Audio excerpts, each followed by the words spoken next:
I always believed love was built on forgiveness, and that trust, once broken, could be rebuilt with time. I let that belief blind me for far too long. Her name was Eliza, and from the moment we met, I thought she was the best thing that ever happened to me. She had this intoxicating laugh, eyes that could disarm a soldier, and the kind of smile that made you forget why you were ever upset.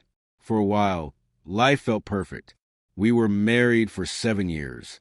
7 years of date nights, weekend road trips, and movie marathons in our little apartment in Portland. She loved art galleries and champagne. I loved her. That was enough for me, even when I started noticing the cracks. It began subtly. She started working late more often than usual. She'd be glued to her phone, smiling at messages she never let me see. When I'd ask about her day, her answers got shorter, like she was always in a rush to move the conversation along.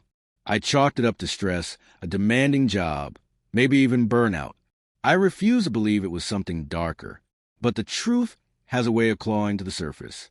One evening, I got home early, earlier than she expected. I opened the door to find her in the kitchen, talking on speakerphone. She didn't hear me come in.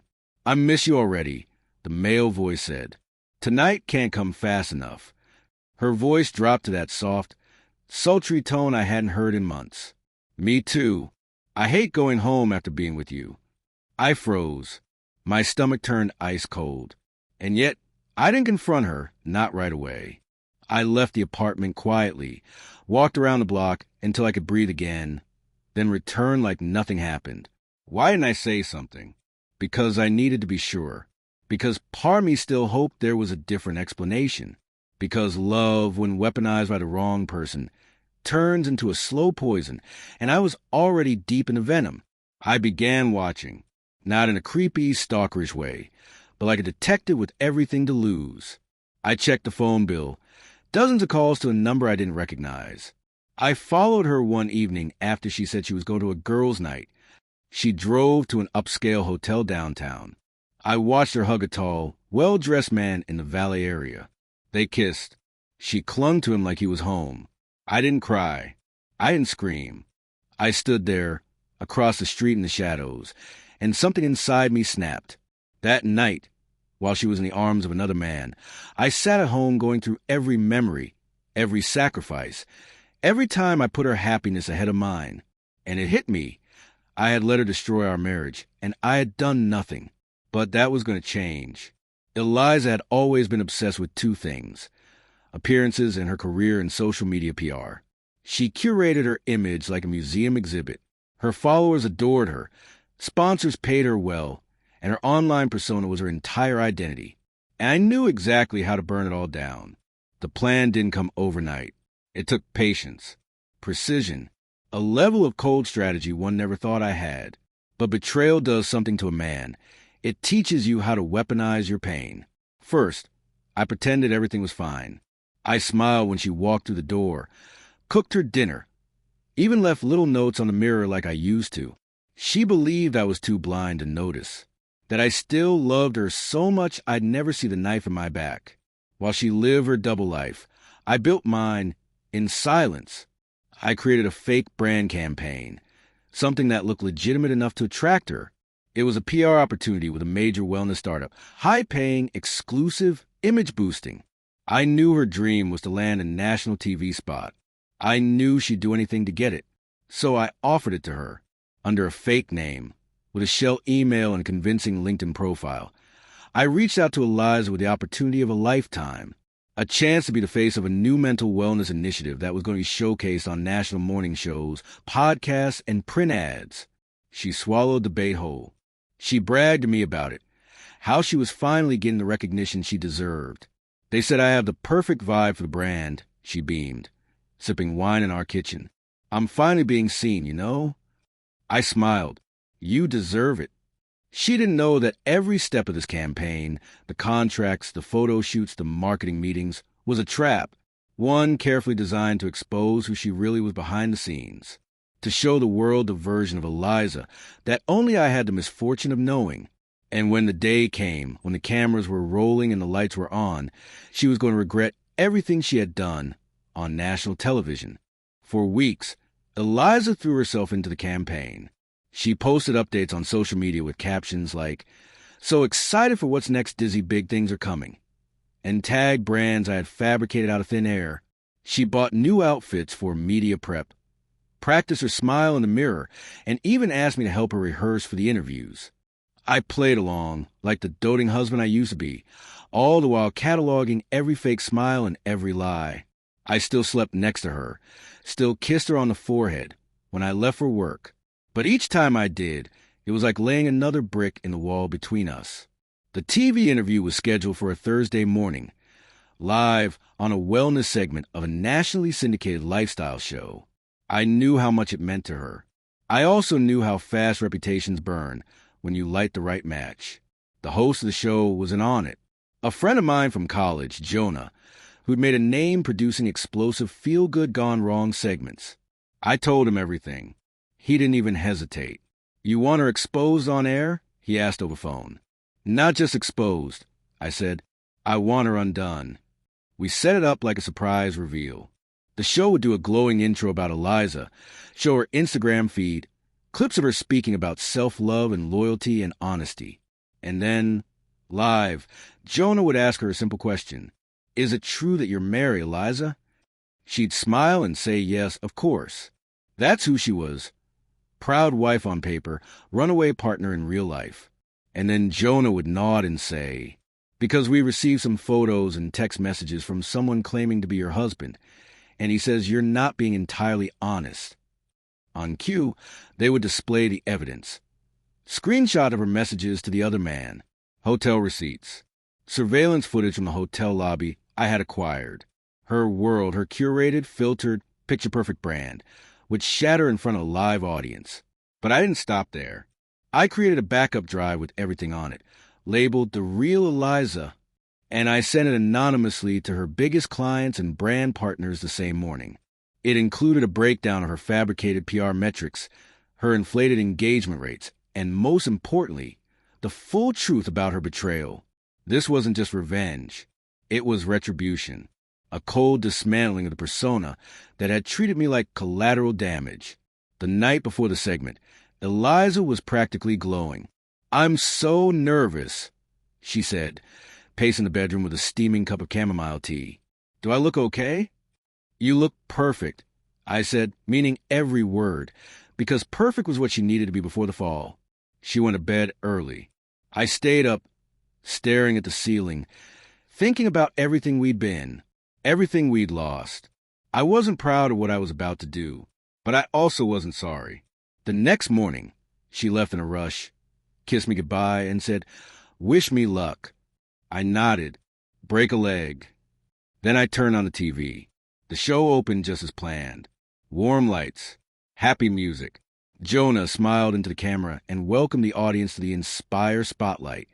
"And today," he said, "we're joined by rising star and wellness advocate Eliza Hargrove, whose message of authenticity and healing has taken the digital world by storm." She appeared radiant and poised. Her voice shook a little, just enough to be endearing. She thanked him, talked about how much she loved helping others, how she was all about living your truth. And then Jonah leaned forward. "You mentioned truth," he said, "so I hope you don't mind if we ask something a bit personal." "Of course," she smiled. "Are you married?" "Yes. My husband's name is Daniel." "And how long have you two been together?" 7 years. "That's beautiful," Jonah said. "We actually received something from someone who says he's very close to you. May I?" He gestured to the monitor behind them. Eliza's smile twitched. "Sure." The screen lit up, a screenshot of her text messages to the man she'd been cheating with. "Can't stop thinking about last night. I hate going home to him." Her face drained of color. Another photo, her wrapped in someone else's arms at the hotel. A silence fell over the studio. Jonah looked directly at her. "Eliza, can you explain this?" She fumbled. I don't know where that came from. That's fake. This is an attack." "Is that your number?" Jonah asked, clicking to a phone bill. Her number was highlighted. Page after page of calls and texts to the same man. "I think we're done here," she said, standing. Jonah didn't stop her. "We believe in accountability," Eliza, not just branding it. She stormed off camera. The host sat stunned, murmuring apologies to the audience as the camera cut to commercial. I turned off the TV and exhaled, deeply, fully. I'd watched the woman who took my love for granted walk right into the trap she built with her own lies. But the fallout had only just begun. Within hours, her story went viral. Hashtags exploded. Hashtag Eliza Exposed. Hashtag Fake Wellness. Hashtag Married and Lying. Brands dropped her. Clients canceled deals. People dissected every old video of hers, calling out contradictions and hypocrisy. And when she got home that evening, mascara streaked and trembling, she didn't even speak. She just collapsed on the couch and cried. I didn't comfort her. I didn't say a word, because this wasn't just about cheating. This was about how she treated the person who had loved her most. And now, for once, she had no control, no filters, no spin, only truth. And I wasn't done yet. The house was dead silent after she walked in. Her heels clacked across the hardwood floor like they didn't belong here anymore. She moved slowly, like a person returned to a place they'd haunted. I sat at the kitchen counter with a glass of water, waiting. She didn't say a word, didn't even look at me. Instead, she headed straight upstairs, a broken statue in designer heels, and locked the bedroom door behind her. Good. She could cry in private, just like I had. The next few days were chaos. Not for me, but for her. The internet did what it does best, devoured her whole. Her follower count nosedived. People posted side-by-side videos of her preaching radical honesty, while the news splashed headlines like, "Influencer caught lying about marriage. Watch the moment she's exposed live on TV." Even worse, her sponsors began issuing statements. "We have cut all ties with Ms. Hargrove and do not condone dishonesty in any form. Our brand values integrity, something that has clearly been compromised." By Sunday, she deleted her Instagram. By Monday, she was on the phone with a crisis manager, though I don't think even Olivia Pope could have fixed this. She tried to speak to me once. 2 nights later, her voice cracked like old glass. "Daniel, I didn't know you were this cruel." I didn't look up. Cruel? No. Calculated? Yes. You planned this? All of it. I shrugged. I gave you every opportunity to be honest. You chose lies. I just gave the world a mirror. She cried again that night, but quieter, more carefully, as if even her sobs had lost their audience. And for a moment, I felt something flicker in my chest. Not pity, not guilt, closure. But this wasn't over, because Eliza still had something she hadn't lost yet, and I wasn't about to let her keep it. Her studio, the little whitewashed haven she had rented and decorated like a Pinterest fantasy. Soft sage walls, gold accents, affirmation quotes in cursive on every wall. It wasn't just a space. It was her identity, her refuge, her escape hatch. And she didn't own it. We did. More specifically, I did. Because like most of her empire, the studio lease was signed under my name, paid with my credit, backed by my business account. I let her use it when she said she needed a space to heal others. She didn't know I still had the lease terms, or the ability to terminate the agreement, or the password to the smart lock system.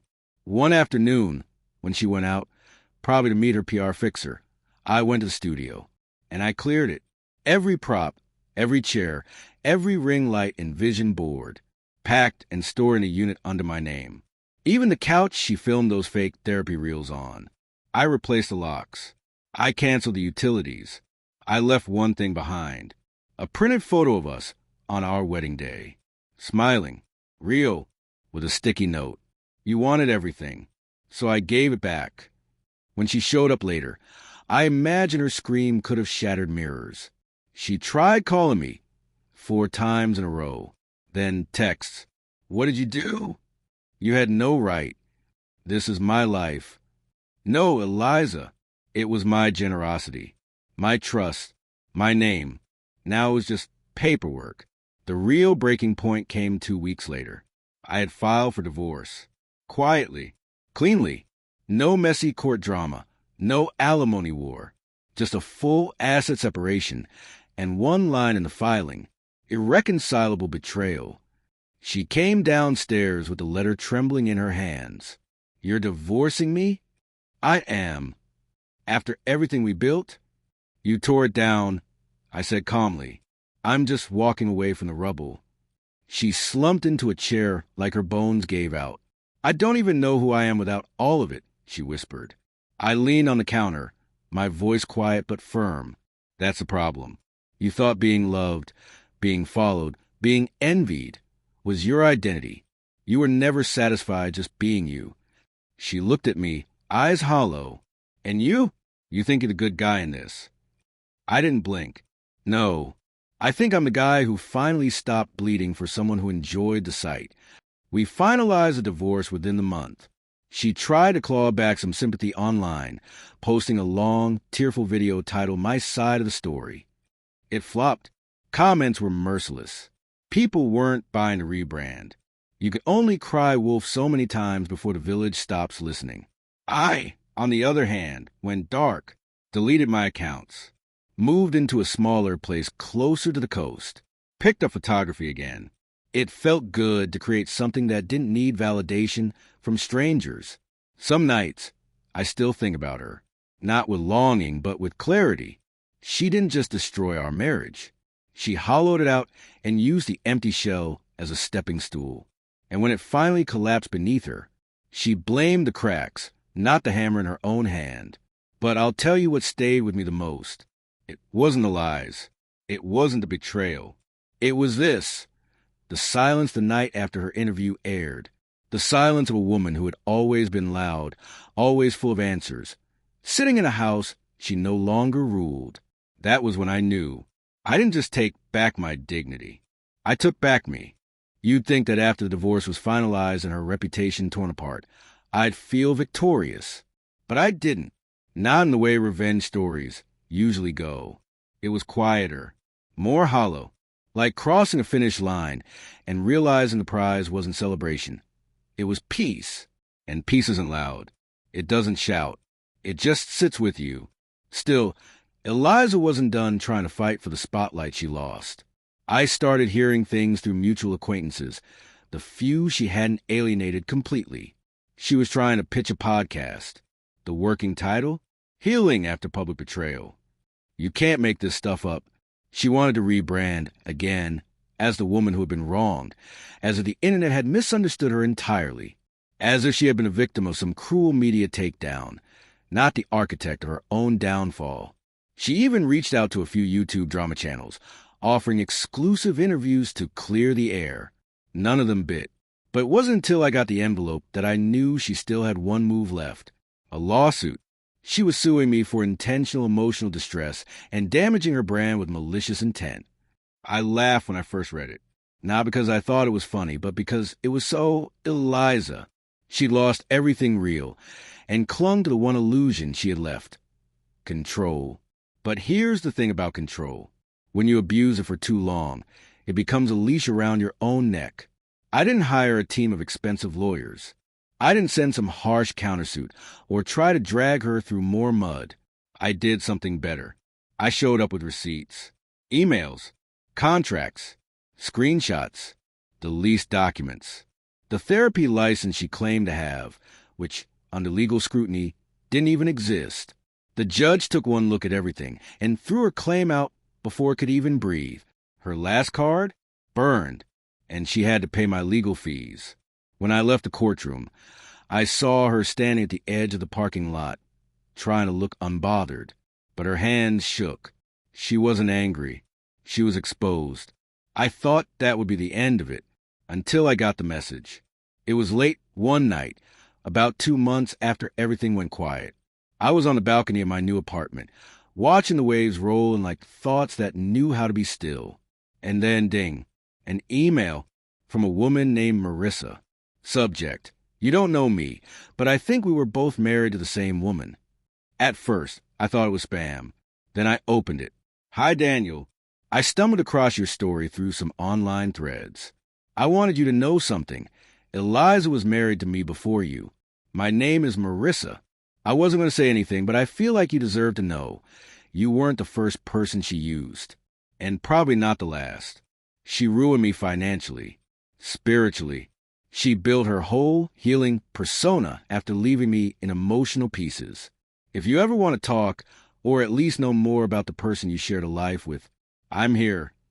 I stared at the message, my heart frozen in my chest. Married to another woman? Before me?